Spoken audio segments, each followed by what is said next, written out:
Bienvenidos y bienvenidas a Enclave Política. En Perú, Ecuador y Brasil se han vivido problemas muy graves conectados con derrames petroleros y también con el invierno, con las lluvias, con el costo ambiental y humano que esto significa en el orden incluso dramático para algunas poblaciones. El derrame petrolero en las costas peruanas a causa de la falta de control de la transnacional española Repsol ha ocasionado un ecocidio, dicen los expertos, en más de 24 playas y zonas costeras, algunas de ellas consideradas reserva ecológica. Lo mismo en la Amazonía ecuatoriana, donde los pobladores reclaman a las autoridades una mayor exigencia para el control de la producción y transportación del petróleo y que de ese modo no se afecte al agua y a la misma naturaleza. Todo esto da cuenta, además del impacto que tiene el cambio climático, de la saturación de la misma naturaleza por efecto de la especie más depredadora del planeta, el ser humano. De esto queremos conversar con un experto en el tema y exministro de Ambiente del Ecuador, Tarcisio Granizo, a quien le damos ya de hecho la más cordial bienvenida. Tarcisio, qué gusto tenerte por acá, ¿cómo estás? Muchas gracias por la invitación, aquí estamos. Tarcisio, ¿cómo se puede decir, plantear, exponer la situación, el diagnóstico del planeta, tomando en cuenta lo que acabo de mencionar, al menos para América Latina, pero no es solamente la única región, el planeta está saturado, hay ya problemas que no se pueden sostener y que la humanidad ya no podría controlar en el corto plazo? Bueno, es una situación bastante crítica, que agravada, por supuesto, por los temas de cambio climático, pero en un estudio que hizo la WWF, que saca cada 2 años el informe Planeta Vivo, se detecta una disminución de poblaciones de especies en unos datos alarmantes. Y una de las regiones con mayores disminuciones de poblaciones de especies de fauna y flora es América Latina, en donde 90% ha desaparecido de algunas especies. Es decir, en el Cuyabeno, si antes había 100 jaguares, ahora hay 10. Esa es la realidad de esto que está, como digo, digamos, enfrentada y, digamos, puesta en mayor magnitud por los efectos del cambio climático, que es el otro gravísimo problema que sufre la humanidad y el planeta, ¿no? Pero Tarcisio, siendo así, dadas las condiciones y lo que se acaba de exponer, obviamente parecería que lo que hace la humanidad, las organizaciones mundiales, no les alcanza o no hay voluntad política suficiente para ello. No alcanza porque esto es un tema que debería ser política de Estado, es decir, de los estados. Es decir, el tema ambiental debería ser puesto en la primera línea de la agenda junto con la disminución de la pobreza, la disminución de las inequidades, la disminución del hambre. El tema ambiental es un tema tan importante para la humanidad y para el planeta como los demás temas estos que son también, están en una situación tremendamente grave, ¿no? Pero yo lo que digo es que precisamente a propósito de esto vemos que se movilizan los presidentes, las autoridades, los dirigentes mundiales cuando se trata de un conflicto entre comillas, por ejemplo entre Ucrania y Rusia, que no existe, que no se ve, pero cuando se trata de este tipo de cosas parecería que lo último que vemos en el escenario directo, concreto, frontal son a las máximas autoridades. Entonces, ¿hasta dónde la voluntad política está mediada por intereses de orden comercial, Ese es el, geopolítico? Ese es el problema, es decir, que aquí no basta que haya una voluntad política, es decir, lo que hay es también una serie de intereses económicos que lo que buscan es recursos económicos en el corto plazo, sin importar lo que pasa en el mediano y largo plazo. Ese es el grave problema que tenemos en América Latina y en el mundo en general, ¿no? Es decir, y cuando vemos que hay algunas, digamos, manifestaciones, manifiestos por parte de presidentes, como lo que hubo en la COP26 por parte de los presidentes de Sudamérica, entre otros el presidente del Ecuador, son parciales, no son manifestaciones, manifiestos integrales, ¿no? Es decir, que aborden toda la problemática social, económica y política. Son cuestiones muy puntuales que no alcanzan a enfrentar todos los problemas ambientales y sociales que se derivan de toda esta situación terrible de la biodiversidad y de la naturaleza. Y además ahí habría que añadir un elemento que supongo tú lo conoces de mejor manera porque está directamente en el análisis, en el estudio de estos temas, hay también una diferenciación de orden global. Cuando pasan cosas de este tipo en la naturaleza del sur, parecería que no escandalizan al mundo. Cuando ocurre un derrame, por pequeño o grande que sea en Europa o en las costas de Estados Unidos, prácticamente se convierte en una tensión mundial. Esa diferencia también da cuenta de que no hay un tratamiento integrado, integrador, integral del tema. Y es parte de las asimetrías mundiales, ¿no? Es decir, de eso de que los países del sur parece que no existiéramos, sobre todo en los medios de comunicación. Y como tú dices, estas noticias a veces pasan desapercibidas, ¿no? Por ejemplo, los incendios que hubo hace un par de años en la Amazonía fueron gravísimos, fueron tremendos. Y sí, hubo noticias, hubo información, pero más hubo información sobre los incendios en Australia, que también fueron graves. Pero lo que sucedió en la Amazonía fue de proporciones catastróficas y puede volver a pasar, obviamente, porque eso no ha sido, no hay ningún plan de contingencia, ni de reparación, ni de precaución con una situación que puede ocurrir de nuevo, ¿no? Entre otras que pueden ocurrir. La otra es los temas de derrames petroleros, que seguramente vamos a hablar más adelante. Claro, y precisamente no quiero dejar de lado, aunque lo vamos a tratar en la segunda parte, es por ejemplo, Repsol, que es una transnacional española, ocasiona un derrame de petróleo en el Perú, y en la prensa española no siquiera es portada, es decir, cuando ocurren estas cosas en las portadas de los principales diarios, en la apertura de las grandes cadenas televisivas del mundo, estos temas pasan a quinto, sexto lugar, si no quedan solamente en un tuit de alguien que está muy interesado, pero de ahí no constituye, digamos, una matriz de atención, de preocupación de orden global. Sí, ese es, digamos, y eso es lo que hay que ver por qué sucede así, ¿no? ¿Qué intereses informativos, económicos, políticos están detrás de esos silencios o de esos escándalos que hacen por ciertas cosas, seguramente motivados por también intereses políticos, ¿no? Claro, quizás algún canciller dirá que hay que darle la vocería para estos temas también a España, porque así lo dijo el canciller ecuatoriano, que el vocero ante Europa de América Latina tendría que ser España. Pero bueno, volvamos al tema, Tarcisio. En función de todo esto, ¿hasta dónde la evaluación que han hecho organizaciones como las que mencionabas al principio, expertos en el tema, podrían ya advertir de que estamos en un colapso global? Bueno, eso se viene hablando desde hace mucho tiempo, ¿no? Es decir, si es que continúan estas tendencias de disminución de especies en diferentes partes del mundo y particularmente en América Latina, estamos en un punto de no retorno, ¿no? Por varios sentidos.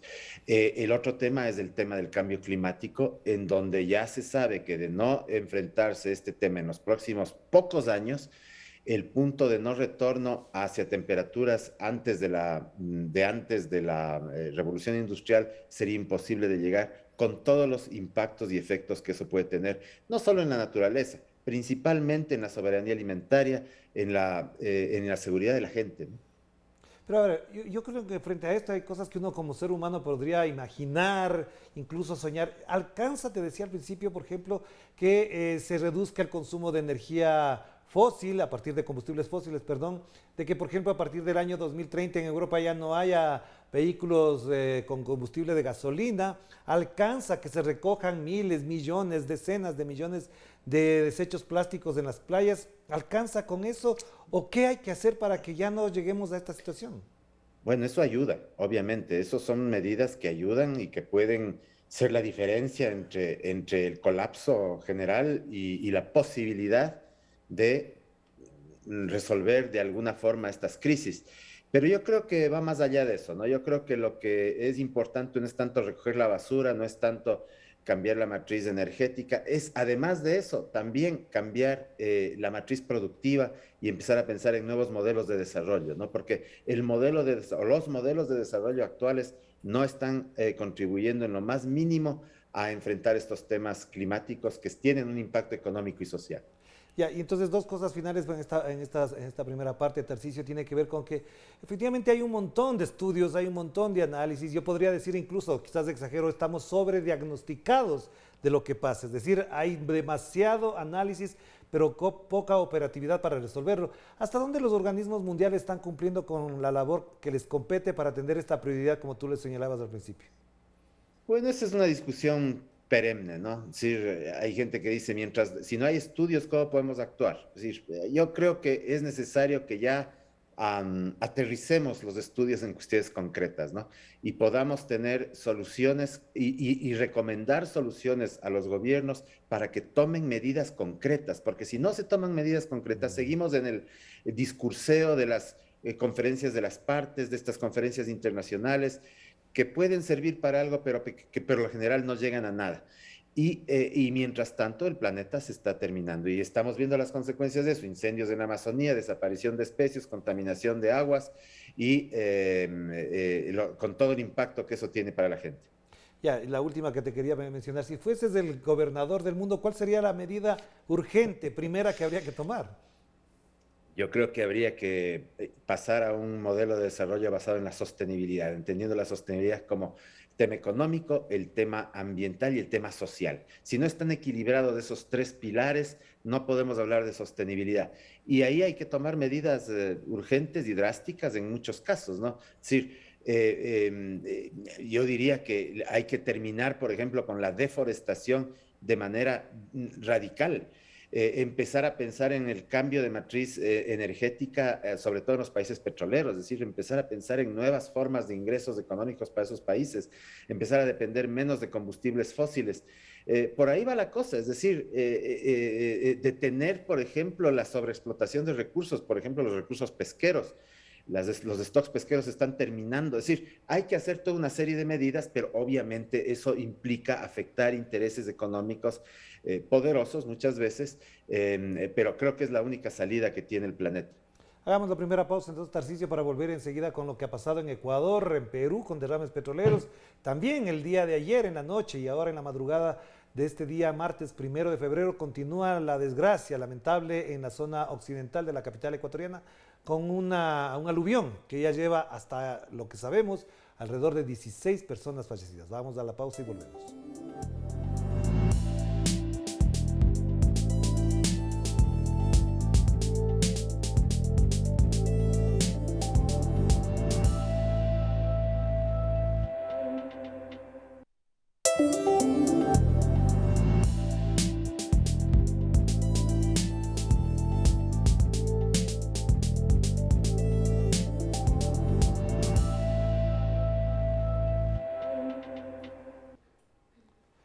Estamos de vuelta aquí en Enclave Política y seguimos conversando con Tarcisio Granizo, una de las personas más destacadas en el trabajo, en el reconocimiento de la naturaleza como el espacio, como el hábitat natural que debemos efectivamente cuidar. Tarcisio, las dos derrames petroleros ocurridos en menos de una semana en Ecuador y en Perú dan cuenta de lo que acabas de mencionar, es decir, hay que cambiar eso, hay que tratar al menos de entender que el petróleo botado en el mar o botado en la Amazonía, por ejemplo, no es que da pérdidas de plata, porque algunos están valorando cuánta plata se pierde. Y es lo único que cuenta. La transnacional ha perdido esto, la petrolera tal ha perdido tanta plata. ¿Qué se pierde con esos derrames? Bueno, primero indicar que hay una revista que señala un dato que pocos saben, ¿no? Entre 2015 y 2021 se han registrado 900 derrames petroleros en el Ecuador. En el Ecuador. Y en 2020 la frecuencia fue de casi 2 derrames semanales. Es decir, esa es la realidad de la explotación petrolera en el Ecuador actualmente. Es decir, y yo me pregunto, ¿no? Ya, si es que vamos a suponer que tengamos que explotar ese petróleo. Vamos a suponer, yo creo que hay que cambiar eso, pero vamos a suponer que tenemos que explotar ese petróleo. Y vivimos en un país altamente sísmico, altamente volcánico, con una serie de crisis digamos, de deslaves, derrumbes, inundaciones, etc. Si se quiere hacer explotación petrolera o minera en un país como este, con esas condiciones, tiene que hacerse con la tecnología de punta, precisamente para enfrentar las posibilidades de desastres que pueden devenir de esta situación que tenemos en el país. Entonces, tenemos un derrame el año pasado, en abril del año pasado, de 15,000 barriles que afectó hasta las comunidades más alejadas de la zona donde ocurrió el derrame. Y que no sabemos todavía en qué cantidad se ha derramado el petróleo, pero vemos por las imágenes que han mostrado en redes una serie de testigos que el derrame también es gravísimo. Entonces, si se quiere hacer petróleo, si ya no tenemos más opción que hacer petróleo, hagámoslo bien, pues hagámoslo con la tecnología de punta, precisamente para terminar con estos problemas que en la mayoría de estos derrames se basan en una tubería en mal estado. O sea, imagínate lo que es tener el recurso más importante para el país transportado en tuberías en mal estado, porque no hay la inversión necesaria para poner tuberías nuevas. Ahí empieza el problema. Pero el problema de fondo es el que decíamos hace un momento. Hay que cambiar esta matriz productiva porque no es la más adecuada para este país. Lo que acabas de mencionar, que precisamente por supuesto me saca de la ignorancia el tema, 900 derrames y en el año 2020 casi 2 por semana o cada 15 días prácticamente sería una locura en cualquier otro país. Este tipo de acontecimientos dan cuenta de una falta de control, de una permisibilidad por parte de quienes protagonizan esto, o es que en general es una estructura en la que lo que prima es que se produzca el petróleo, se traslade, no importa cómo.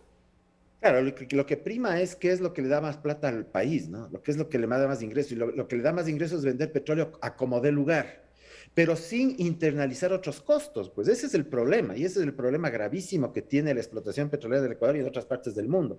No se internalizan otros costos como los costos ambientales, los costos sociales, que son altísimos y que si es que se internalizaran, nos daríamos cuenta que la explotación de petróleo no es un buen negocio.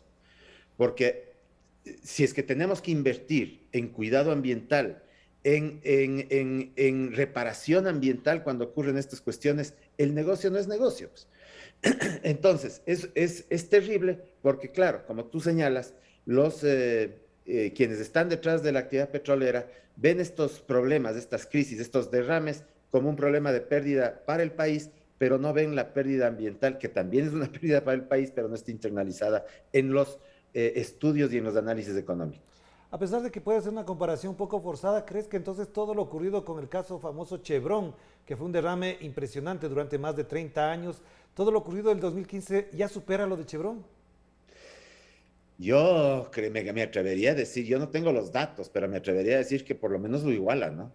Por lo menos lo iguala. Sí, claro, algunos de estos derrames son pequeñitos, ¿no? Son fugas chiquitas. Las que salen en la prensa son aquellas en donde hay testigos, ¿no? En donde hay gente que ha podido filmar o registrar el derrame. Pero yo me atrevería a decir, con 900 derrames, imagínate, yo me atrevería a decir que es casi lo mismo. Ya, y lo ocurrido en Perú, aunque no quiero salir del tema particularmente del Ecuador, lo del Perú es muy grave por lo que decíamos, las connotaciones incluso de orden global, porque la transnacional Repsol, por ejemplo, no quiere asumir, los pobladores de Ventanilla o Quintanilla, si me equivoco el nombre, efectivamente han salido a reclamarle al gobierno. Por ejemplo, este comportamiento de estas transnacionales que prácticamente subestiman, menosprecian cuando se tratan de países como el peruano, por ejemplo, que no es cualquier país, también dan cuenta que tienen una hegemonía, una superioridad incluso de orden moral para decir, en unos casos pago, en otros casos no pago, en unos les paro la atención suficiente, en otros ni siquiera les respondo las preguntas. Pero depende también de los países hospedantes. Es decir, si los países hospedantes les exigen y les obligan a hacer las cosas bien, tienen que hacer las cosas bien porque si no, serían expulsados. Pues. Ahora, ¿quién le expulsa a Repsol en Perú? ¿Quién se atreve a tomar esa decisión? Es una decisión política al final, pues. Al final del día, es una decisión política basada en un interés económico, como ocurre en casi todos los países nuestros de nuestra América, ¿no? Entonces, la situación de Repsol es un tema no solo de Repsol, es un tema del gobierno peruano que ha sido incapaz de exigir el cumplimiento de normativas ambientales estrictas. Y hay una cuestión, Orlando, que es importante anotar. Esa mancha de petróleo ocasionada en Perú puede venir al Ecuador, arrastrada por las corrientes marinas. ¿Y ahí qué va a hacer el país? ¿Qué va a hacer el Ecuador? ¿Cómo va a actuar ante el Perú, ante Repsol? Y cómo va a enfrentar este tema si es que esa mancha de petróleo viene hacia nuestras costas.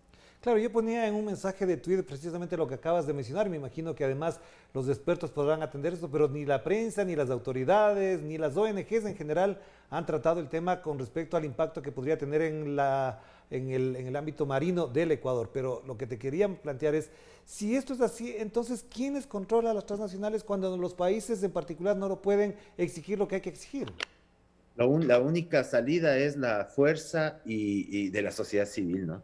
De la ciudadanía presionar a que se cumplan, pues, que se cumpla la ley y que se sancione cuando hay que sancionar y que se controle cuando hay que controlar. Yo creo que si es que los estados son incapaces de tomar esas decisiones, tiene que ser la fuerza de la sociedad civil, la fuerza ciudadana la que les exija, la que les obligue.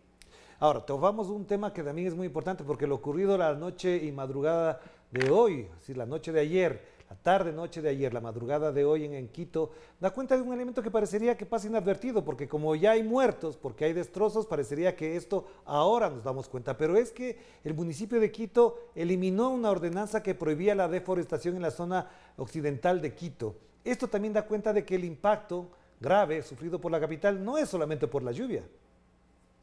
Es increíble cómo no se toman en cuenta detalles que se vienen conversando desde hace tiempos, ¿no? Ya se sabe, pues, que las quebradas son los desfogues naturales de las lluvias, sobre todo en la zona andina y sobre todo en Quito. Quito era una ciudad surcada por quebradas hace algunos años, ¿no? Y era precisamente porque llueve mucho. Cuando llueve, llueve mucho y esas quebradas durante cientos, miles de años han sido los desfogues naturales. Cuando viene el urbanismo sin control y tapona esas quebradas y les pone tubos de media pulgada cuando deberían tener varios, por lo menos 1 metro de diámetro, cuando pone basura y se arroja basura en las quebradas, porque aquí todo el mundo cree que las quebradas son los basureros naturales de la ciudad, cuando se construye encima de áreas frágiles, entonces sucede esto, pues, o sea, sucede lo que acaba de suceder gravísimo en La Gasca, que ya sucedió en los años 70, recordarás que en el 75 hubo un deslave parecido, yo me acuerdo, era chico y mis primos vivían por ahí, yo me fui a ver eso, y era exactamente igual, ocurrió exactamente lo mismo. Entonces, hay un problema de desconocimiento real o ficticio del rol que tienen las quebradas. Y el otro gran tema es que, claro, se deforesta todo lo que hay que deforestar, hasta el borde mismo de la quebrada. Entonces, cuando todos los análisis técnicos te dicen que una quebrada debe tener un colchón de amortiguamiento forestal a los alrededores de la quebrada, precisamente para que sirva como esponja cuando hay cuando el agua rebosa la quebrada, esa vegetación sirve para detener la fuerza del agua y para absorber esa agua y que no ocurran estos problemas. Pero esas cosas básicas de planificación urbana no se han tomado en cuenta. Por más que hemos insistido, quienes estamos en esto desde hace años, no se toman en cuenta. Ahora, sí ha habido medidas presionados por la sociedad civil, por ejemplo, se dejó de construir un famoso proyecto urbanístico en Cumbayá que afectaba a una quebrada, Es verdad. una de las pocas quebradas que quedan libres, y fue gracias a la presión ciudadana que los constructores tuvieron que detener esa obra.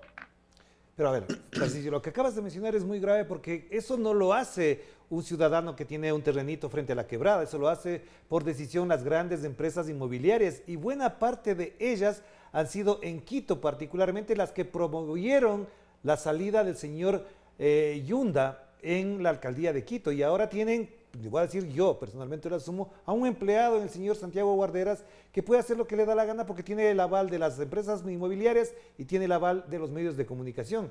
Entonces también estas cosas son de responsabilidad política de las autoridades. Obviamente, digamos, aquí de lo que se trata es de tomar decisiones que son decisiones al final políticas y que son decisiones que afectan a intereses económicos. ¿Quién le pone el cascabel al gato? Y ahí es donde entra el tema de elijamos bien, ¿no? Elijamos bien a quienes nos representan, elijamos bien a quienes queremos que cumplan con lo que hay que hacer en Quito y en el país, elijamos bien a quienes, digamos, tienen la posibilidad de enfrentarse a estos poderes, de pasar por encima de estos poderes económicos y hacer las cosas que se deben hacer en el marco de la ley, de la Constitución, del respeto a los derechos de la naturaleza, etcétera, ¿no? Muchísimas gracias, Tarcisio, muy amable por atender esta invitación urgente en momentos dramáticos, en particular para la ciudad de Quito, con ya prácticamente 2 docenas de muertos, una treintena de personas heridas y por supuesto, quién sabe cuántos desaparecidos no se lograrán ubicar. Te mando un abrazo, que estés muy bien, Tarcisio. Un abrazo, gracias. Gracias a Tarcisio Granizo a propósito de esta situación ambiental, que ya no es nueva, que seguirá, se mantendrá, mientras no haya la voluntad política que acaba de mencionar nuestro invitado. Cuídense mucho, que la pasen bien. Chao, chao.